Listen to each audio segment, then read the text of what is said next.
देखिए, जिस तरह से जो बातें आ रही है, मैं समझता हूँ बिल्कुल भी उचित नहीं है।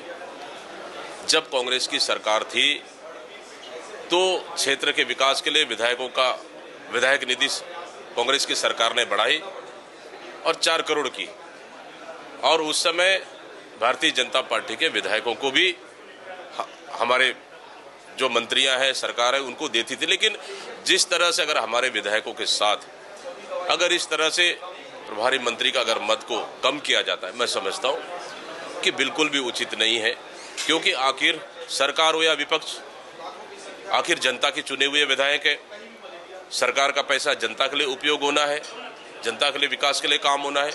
लेकिन इस तरह के पैसों का क्षेत्र के विकास के लिए न कर, ये सिर्फ पर्सनल किसी अपने कार्यकर्ताओं को फायदा पहुंचाने के लिए अगर सरकार कर रही है, मैं समझता हूं कि बिल्कुल भी उचित नहीं है। उनका हक और अधिकार है, उनको मिलना चाहिए। कांग्रेस में बड़ा प्रदर्शन करने वाले बिल्कुल, जिस तरह से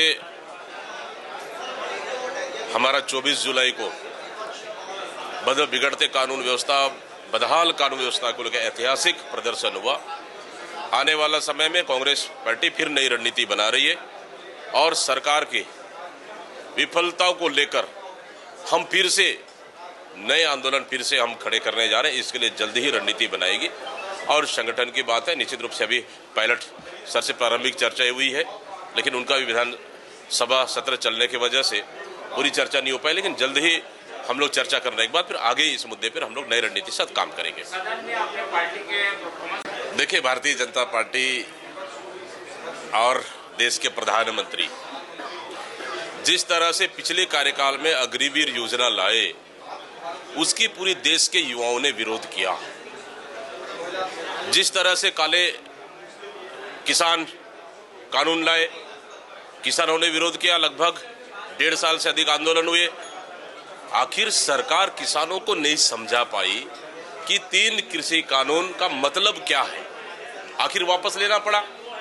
अगर अग्निवीर योजना भारतीय जनता पार्टी के लिए और उनकी सरकार के लिए, अगर मोदी जी के लिए अच्छी है, तो फिर युवाओं को क्यों नहीं समझा पा रही है? कांग्रेस को समझाने से अच्छा उनके युवाओं को समझाना चाहिए। मतलब इतनी कार्यकाल कम करना युवाओं को, मतलब युवाओं के साथ सीधा सीधा खिलवाड़ है। देश के युवा इस सरकार की जिस तरह से अग्निवीर योजना को लाए, वो युवाओं को भविष्य के साथ खिलवाड़ है। निश्चित रूप से देश के युवा इस योजना को लेकर लगातार विरोध किए और आगे भी युवाओं का विरोध मुझे लगता है रहेगा। जिस तरह से आज मुझे भी विधानसभा में आने का सौभाग्य प्राप्त हुआ, कुछ डिबेट, कुछ ध्यानाकर्षण मुझे भी देखने और सुनने को मिला। निश्चित रूप से हमारे नए विधायक बहुत ही अच्छे ध्यानाकर्षण लाए, जनता के हित का मुद्दे को लाए, सरकार की विफलताओं को जनता के बीच में लाए। बहुत ही अच्छा परफॉर्मेंस साथ हमारे विधायक साथी सरकार को कटघरे में खड़े किए हैं। लगातार डायरिया का मामला हो, मलेरिया का मामला हो, स्वास्थ्य विभाग हो, या फिर जिस तरह से बेमेतरा की बोरसी की बारूदी विस्फोट का घटना हो, सरकार पूरी तरह से जवाब देने में मैं समझता हूं कि विफल हुई है। और सरकार कहीं न कहीं फैक्ट्री के मालिकों को बचाने का काम कर रही है। इससे विपक्ष लगातार हमलावर हुई। निश्चित रूप से बहुत ही अच्छा हमारे नए विधायकों ने अच्छा परफॉर्मेंस किया, बहुत ही अच्छा जनता के हित और प्रदेश के हित के लिए अपने प्रश्न उठा रहे हैं।